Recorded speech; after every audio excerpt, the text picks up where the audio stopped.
Hello दोस्तों, आज हम एक बहुत ही इम्पॉर्टेंट और इंटरेस्टिंग टॉपिक डिस्कस करने वाले हैं, फेजेस ऑफ टीचिंग। देखो, टीचिंग एक ऐसा प्रोफेशन है जिसमें टीचर सिर्फ नॉलेज देने वाला नहीं होता, बल्कि एक गाइड, एक मेंटोर और एक लर्नर भी होता है।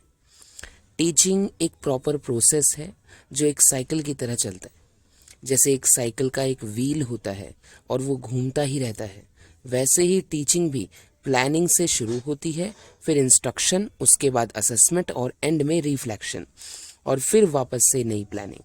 अगर टीचर इन फेजेस को सिस्टमेटिकली फॉलो करे तो स्टूडेंट्स का लर्निंग एक्सपीरियंस काफ़ी इफ़ेक्टिव हो और इंगेजिंग बन जाता है। चलिए अब एक एक फेज को डिटेल में समझते हैं। सबसे पहला है फाउंडेशन स्टेप है planning. Why planning is important. क्या होगा अगर एक टीचर बिना प्लानिंग की क्लास ले? हो सकता है वो टॉपिक से इधर उधर चले जाए, स्टूडेंट को समझ ना आए कि लेसन का ऑब्जेक्टिव क्या था, टाइम भी वेस्ट हो और लर्निंग भी प्रॉपर ना हो। इसलिए प्लानिंग टीचिंग का दिल है। Components of planning. सबसे पहले है करिकुलम डिज़ाइन। ये डिसाइड करना कि किस क्लास के सिलेबस में कौन सा कंटेंट आता है और उसको किस सीक्वेंस में पढ़ाना है। जैसे क्लास 8 का साइंस में इलेक्ट्रिसिटी चैप्टर है, तो टीचर को पता होना चाहिए कि पहले बेसिक सर्किट, फिर ओम्स लॉ, फिर एप्लीकेशन आएंगे।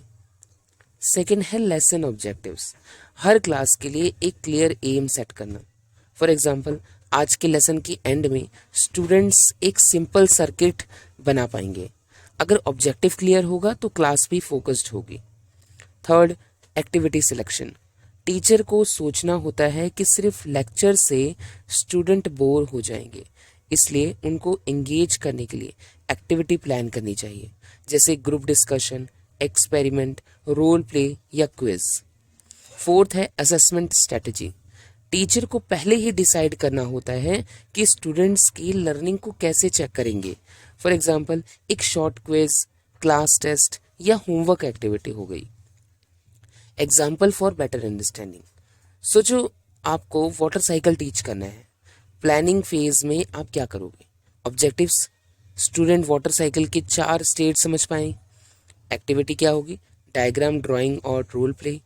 असेसमेंट, एंड में एक स्मॉल क्विज या ड्राइंग असाइनमेंट। मतलब प्लानिंग फेज एक रोड मैप है जो टीचर को डायरेक्शन देता है। सेकंड है इंस्ट्रक्शन फेज, यानी actual teaching process. Delivery method. Teacher अलग अलग मेथड यूज कर सकते हैं। लेक्चर मेथड, इंफॉर्मेशन देना। डिस्कशन मेथड, स्टूडेंट के साथ डायलॉग करना। डेमोन्स्ट्रेशन, प्रैक्टिकल चीज दिखाना, जैसे साइंस एक्सपेरिमेंट। फिर है technology integration, PPT, smart board, videos. सिर्फ बोलने से स्टूडेंट पैसिव हो जाते हैं, टीचर को स्टूडेंट को इन्वॉल्व करना चाहिए। For example, question answer session, think pair share या कहो तो क्विज। ठीक है। डिफरेंशिएशन। हर स्टूडेंट का लर्निंग स्टाइल अलग होता है। कुछ स्टूडेंट्स फास्ट लर्नर होते हैं, कुछ स्लो होते हैं। टीचर को अपने मेथड्स डिफरेंशिएट करने पड़ते हैं। जैसे फास्ट लर्नर्स के लिए एक्स्ट्रा असाइनमेंट, स्लो लर्नर्स के लिए step by step guidance. Classroom में डिसिप्लिन मेंटेन करना, टाइम मैनेज करना और एक पॉजिटिव इन्वायरमेंट क्रिएट करना भी इंस्ट्रक्शन का हिस्सा होता है। फॉर एग्जाम्पल, अगर आपको सोलर सिस्टम पढ़ाना है तो एक बोरिंग लेक्चर की बजाय स्मार्ट बोर्ड पे प्लैनेट्स का एनिमेशन दिखाएं। स्टूडेंट्स को ग्रुप में एक एक प्लैनेट असाइन करके उसके बारे में प्रेजेंटेशन करवाइए। यहाँ से क्लियर होता है कि इंस्ट्रक्शन का मतलब क्या है। जो प्लान बनाया उसको प्रैक्टिकल और इंगेजिंग तरीके से इम्प्लीमेंट करना। थर्ड है असेसमेंट फेज। अब बात करते हैं असेसमेंट की, जो एक मिरर की तरह होता है। टाइप्स ऑफ असेसमेंट है हमारे पास। पहला है फॉर्मेटिव असेसमेंट, लेसन के बीच में स्टूडेंट्स की समझ चेक करना। For example, short quiz, oral questions, worksheets. Second है समेटिव असेसमेंट, लेसन के एंड या टर्म के एंड में इवैल्यूएट करना, फाइनल एग्जाम, प्रोजेक्ट सबमिशन। फिर आता है फीडबैक। असेसमेंट के बाद फीडबैक देना बहुत ज़रूरी है। अगर एक स्टूडेंट गलत आंसर करता है तो उसको सिर्फ रॉन्ग बोलकर छोड़ देना बेकार है। टीचर को बताना चाहिए कि मिस्टेक कहाँ हुई है और कैसे इम्प्रूव करना है। फिर आता है ग्रेडिंग सिस्टम। स्टूडेंट्स की परफॉर्मेंस को मार्क्स या ग्रेड में कन्वर्ट करना भी ज़रूरी है, क्योंकि ये उनकी प्रोग्रेस का फॉर्मल रिकॉर्ड होता है। फिर है प्रोग्रेस मॉनिटरिंग। टीचर हर एक स्टूडेंट की ग्रोथ को मॉनिटर करता है। फॉर एग्जांपल, अगर एक स्टूडेंट बार बार मैथ्स में लो स्कोर करता है तो टीचर को उसको रेमेडियल क्लासेस देनी चाहिए। फॉर एग्जांपल, सोचो आपने फ्रैक्शंस पढ़ाया।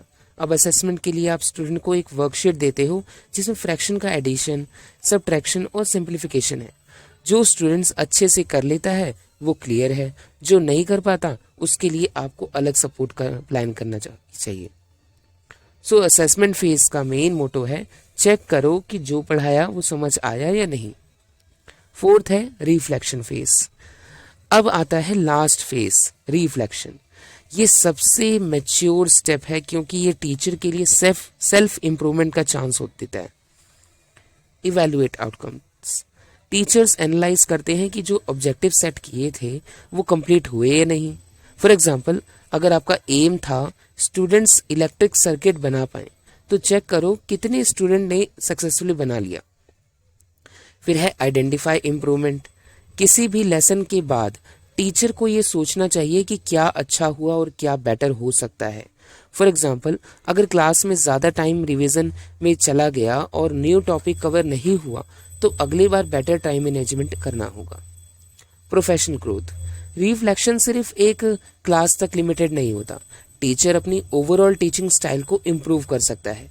फॉर एग्जाम्पल, वर्कशॉप अटेंड करना, न्यू टीचिंग मेथड्स लर्न करना और अपनी टीचिंग डायरी मेंटेन करना। फॉर एग्जाम्पल, सोचो आपने फोटोसिंथेसिस पढ़ाया। क्लास के बाद आप रिफ्लेक्ट करते हो 70% स्टूडेंट को समझ आया लेकिन 30% कंफ्यूज हो गए। नेक्स्ट टाइम आप डिसाइड करते हो कि और ज़्यादा डायग्राम्स और प्रैक्टिकल एग्जाम्पल यूज़ करेंगे। रिफ्लेक्शन का मतलब होता है सीखना, अपनी मिस्टेक्स एक्सेप्ट करना और कॉन्टिन्यूसली इम्प्रूव करना। तो दोस्तों, हमने देखा कि फेजेस ऑफ टीचिंग साइकिल एक कंप्लीट प्रोसेस है जो टीचर को गाइड करता है। प्लानिंग, रोड मैप बनाओ। इंस्ट्रक्शन, प्लान को एक्शन में लाओ। असेसमेंट, चेक करो कि स्टूडेंट समझ पाए या नहीं। और रिफ्लेक्शन, अपने टीचिंग को इम्प्रूव करो। ये एक साइकिल है जो कभी रुकती नहीं है। रिफ्लेक्शन से फिर नई प्लानिंग होती है और साइकिल चलती रहती है। अगर एक टीचर इस साइकिल को सिंसियरली फॉलो करे तो टीचिंग इफेक्टिव, इंटरेस्टिंग और रिजल्ट ओरिएंटेड हो जाती है। So remember, good teachers teach but great teachers reflect and improve continuously.